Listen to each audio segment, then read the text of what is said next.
بسم اللہ الرحمن الرحیم، السلام علیکم۔ آج ہم سورہ یوسف کے بارے میں کچھ باتیں کریں گے۔ یہ قرآن مجید کی 12ویں سورہ ہے اور قرآن مجید کے سورتوں کے تیسرے گروپ کی تیسری سورہ ہے۔ اس سورہ مبارکہ میں اللہ تعالیٰ نے آیت نمبر 3 میں اس کے بارے میں خود تبصرہ فرمایا اعوذ باللہ من الشیطان الرجیم، بسم اللہ الرحمن الرحیم۔ نحن نقص علیک احسن القصص، ہم اے پیغمبر آپ کو ایک بہترین قصہ سرگزشت سناتے ہیں۔ بما اوحینا الیک ھذا القرآن، اس کی بدولت کہ ہم نے وحی کی آپ پر اس قرآن کی۔ وَإِن كُنْتَ مِن قَبْلِهِ لَمِنَ الْغَافِلِينَ، اور آپ اس سے پہلے اس سے غافل ناواقف تھے۔ قرآن مجید نے خود یہ بتا دیا کہ سورہ یوسف میں یوسف علیہ السلام کا قصہ ایک بہترین قصہ ہے۔ اس میں اللہ تعالیٰ نے جو واقعات بیان کیے ہیں وہ اگر واقعات کے لحاظ سے دیکھے جائیں تو انسان کو اپنے اندر وہ اس قدر متوجہ کرتے ہیں کہ جس طرح آدمی کسی بھی اچھی دلچسپ کہانی میں انوالو ہو جاتا ہے۔ لیکن ان واقعات میں اس قدر سبق ہے کہ جس کو جب انسان قرآن مجید کے الفاظ میں سمجھتا ہے تو اس کو اس قصے کے علاوہ بہت کچھ سبق آموز باتیں سیکھنے کو بھی ملتی ہیں۔ سب سے پہلے ہم دیکھتے ہیں آیت نمبر 15 میں اللہ تعالیٰ ایک بات بیان فرما رہے ہیں کہ جب یوسف علیہ السلام کے بھائیوں نے ان سے حسد کرتے ہوئے ان کو کنویں میں پھینکا تو اس موقع پر اللہ تعالیٰ یہ بتاتے ہیں کہ ایک جانب یوسف کنویں میں پھینک رہے تھے اور دوسری جانب وَأَوْحَيْنَا إِلَيْهِ، ہم نے ان کو وحی کی، لَتُنَبِّئَنَّهُمْ بِأَمْرِهِمْ هَذَا، ایک دن آئے گا جب تم ان کو اپنے بھائیوں کو ان کے اس عمل کے بارے میں بتاؤ گے، فَهُمْ لَا يَشْعُرُونَ، اور انہیں اس کا شعور احساس بھی نہیں ہوگا کہ تم ان کے بھائی ان کو ان کے عمل کے بارے میں بتا رہے۔ قرآن مجید نے اس آیت مبارکہ کے ذریعے سے یہ بتایا کہ انسان جب کسی تکلیف پریشانی میں مبتلا ہوتا ہے تو خارج سے محسوس ہوتا ہے کہ وہ بے بس ہے۔ اب معلوم ہوتا ہے کہ اس کی کوئی مدد نہیں کرے گا، لیکن عین اس وقت کہ جب وہ اس مشکل سے دوچار ہوتا ہے، اللہ تعالیٰ بعض اوقات اپنے بندوں کی مدد اور ان کے حوصلے کے لیے ایسا بندوبست کرتا ہے کہ انہیں اطمینان ہو جاتا ہے کہ وہ کچھ ہی عرصے کے بعد اس مشکل سے نکلیں گے، اور ان لوگوں کو کہ جو انہیں اس مشکل میں مبتلا کر رہے ہیں انہیں اس سے آگاہ کریں گے کہ وہ کیا حرکتیں کر رہے تھے۔ قصہ آگے چلتا ہے اور ہم دیکھتے ہیں کہ آیت نمبر 33 میں اللہ تعالیٰ ہم کو یہ بتا رہے ہیں کہ وہی یوسف علیہ السلام کہ جن کو بازار میں بیچنے کے لیے ایک پونجی کے عوض ان کو پیش کیا گیا، انہوں نے جب یہ محسوس کیا کہ ان کو اس گھر میں کہ جس گھر میں ان کو رکھا گیا انہیں اپنی طرف ورغلانے کے لیے ایک خاتون نے پہلے اقدام کیا اور پھر بہت سی خواتین نے ان کو اپنی طرف مائل کرنے کے لیے کوشش کی۔ تو یوسف علیہ السلام کے جو اپنی فطرت میں پاک صاف صالح تھے انہوں نے اللہ تعالیٰ سے یہ دعا کی کہ اللہ تو مجھے ان سے بچا، اور فرمایا قال رب السجن احب الی مما یدعوننی الیہ، اے میرے رب قید خانہ مجھے زیادہ محبوب ہے اس برائی سے کہ جس کی طرف یہ مجھے مائل کر رہے ہیں۔ وَإِلَّا تَصْرِفْ عَنِّي كَيْدَهُنَّ، اور اگر تو نے مجھے ان کے فریب سے دور نہ کیا، أَصْبُ إِلَيْهِنَّ، تو میں ان کی طرف مائل ہو جاؤں گا، وَأَكُن مِّنَ الْجَاهِلِينَ، اور میں جاہلوں میں سے ہو جاؤں گا۔ اللہ کے اس قدر پاک پاک کردار اور ڈرنے والے بندے وہ اپنے بارے میں اعتماد کا اظہار نہیں کر رہے، بلکہ اللہ تعالیٰ سے برائی سے بچنے کے لیے ہر طرح کی تدبیر کرنے کی درخواست کر رہے ہیں، اگرچہ کہ اس کے نتیجے میں وہ قید ہی کیوں نہ ہو جائیں۔ اس کے بعد ہم دیکھتے ہیں کہ آیت نمبر 53 میں بھی ایک بڑی غیر معمولی بات ہے جو یوسف علیہ السلام کی زبانی ہمارے سامنے آتی ہے۔ جب صورتحال یہ ہو گئی کہ وہ خواتین کے جو ان پر ڈورے ڈال رہی تھیں ان کے بارے میں یہ بات معلوم ہو گئی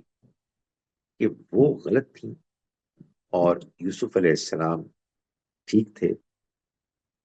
پاک دامن تھے اور ان کے اندر کوئی عیب نہیں تھا۔ جب یہ بات واضح ہو گئی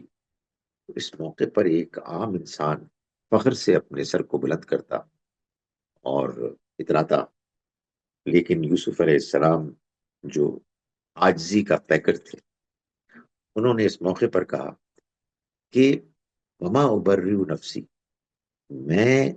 اپنے نفس کو بری و ذمہ قرار نہیں دیتا، یعنی اپنے نفس کی برات میں نہیں کر رہا، یہ میں نہیں کہہ رہا کہ میں ہر عیب سے پاک ہوں۔ ان النفس لامارۃ بالسوء، نفس تو حقیقت میں برائی کی طرف اکساتا ہے، الا ما رحم ربی، سوائے اس کے کہ جس پر میرے رب کی رحمت ہو، جس پر میرا رب رحم کرے۔ ان ربی غفور الرحیم، مجھے پوری امید ہے کہ میرا رب مغفرت کرنے والا ہے، رحم کرنے والا ہے، میں اس کی رحمت کے بھروسے پر جیتا ہوں۔ اس کے بعد آیت نمبر 88 میں اس کہانی میں ایک بڑا غیر معمولی موقع آتا ہے کہ جب وہ بھائی کہ جنہوں نے کہ ان کو اندھیرے کنویں میں دھکیلا تھا، وہ بھائی بے بسی کی حالت میں ان کے پاس آئے اور انہوں نے ان سے درخواست کی کہ دیکھیے ہمارے گھر والوں کو بہت مشکلات ہیں اور ہم اپنے پاس بہت تھوڑی پونجی قیمت لے کے آئے ہیں کہ جو ہم گھر واپس لے جائیں غلہ اور آپ کو اس کی ادائیگی کریں، آپ ہمیں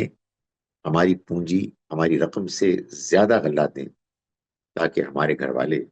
اگلے 1 سال کے لیے کھانے پینے کا اپنے پاس بندوبست پائیں۔ اس موقع پر انہوں نے کہا کہ آپ ہم سے کم قیمت وصول کیجئے وتصدق علینا، اور ہم پر صدقہ کیجیے۔ یہ کون کہہ رہا ہے؟ یہ وہ بھائی کہہ رہے ہیں کہ جن بھائیوں نے ایک زمانے میں اپنے اس چھوٹے بھائی کو ایسے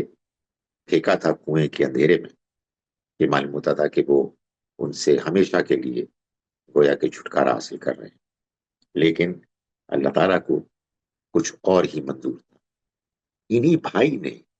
معلوم ہوتا ہے کہ آیت نمبر 92 میں جب ان کے بھائیوں کی طرف سے ان کو درخواست آئی تو یہ بھی انہوں نے ان کے بارے میں کہا کہ لا تثریب علیکم اليوم، آج تم پر کوئی بلیم نہیں، میں تمہیں مورد الزام نہیں ٹھہراتا۔ یغفر اللہ لکم، اللہ تمہیں معاف کرے، وہو ارحم الراحمین، وہ رحم کرنے والوں میں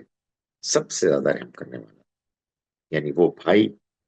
جنہوں نے ان کی مخالفت کی، ان سے حسد کیا، ان کے ساتھ زیادتی کی، ان کو اپنے سامنے سے ہٹانے کے لیے ہر طرح کا جتن کیا، ان کے بارے میں انہوں نے کہا کہ میں تمہیں قصوروار نہیں ٹھہراتا اور اللہ سے دعا کرتا ہوں کہ اللہ تمہیں معاف کرے۔ اس کہانی کے آخر میں آیت نمبر 100 میں اللہ تعالیٰ ہمیں یہ بتاتے ہیں کہ جب خواب کے عین مطابق، جس میں کہ 11 ستارے اور چاند اور سورج ان کے آگے جھکتے ہوئے نظر آئے تھے، جب انہیں اپنے 11 بھائی اور والدین جھکتے ہوئے نظر آئے تو انہوں نے اپنے والد سے کہا یا ابتی ھذا تأویل رؤیائی، یہ میرے اس خواب کی حقیقت ہے کہ جو مجھے میرے رب نے دکھایا تھا من قبل، اس سے پہلے، قد جعلها ربی حقا، میرے رب نے اس کو سچ کر دکھایا۔ اور پھر اس کے بعد انہوں نے اپنے رب کی شکر گزاری میں وہ تفصیلات بیان کی جس کے مطابق وہ کنویں سے نکلے، بازار میں بکے، انہیں پھر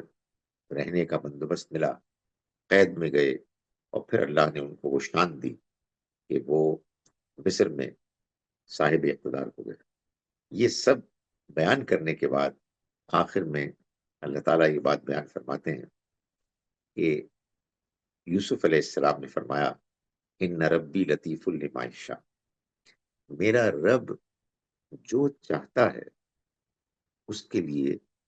وہ لطیف ہے، یعنی ایسی لطافت، غیر محسوس طریقے سے وہ معاملات کرتا ہے کہ اس کا فیصلہ نافذ ہو جاتا ہے، اور انسان یہ خیال بھی نہیں کر پاتا کہ کہیں خارج کا کوئی ہاتھ ہے کہ جو زبردستی واقعات کو کسی رخ کی طرف لے جا رہا ہے۔ سورہ یوسف اسی طرح کی بہت سی نصیحت آمیز باتوں سے بھرپور ہے۔ اللہ تعالیٰ ہمیں قرآن مجید اور اس کی حکمت کو سمجھنے کی توفیق عطا فرمائے۔ السلام علیکم ورحمۃ اللہ وبرکاتہ۔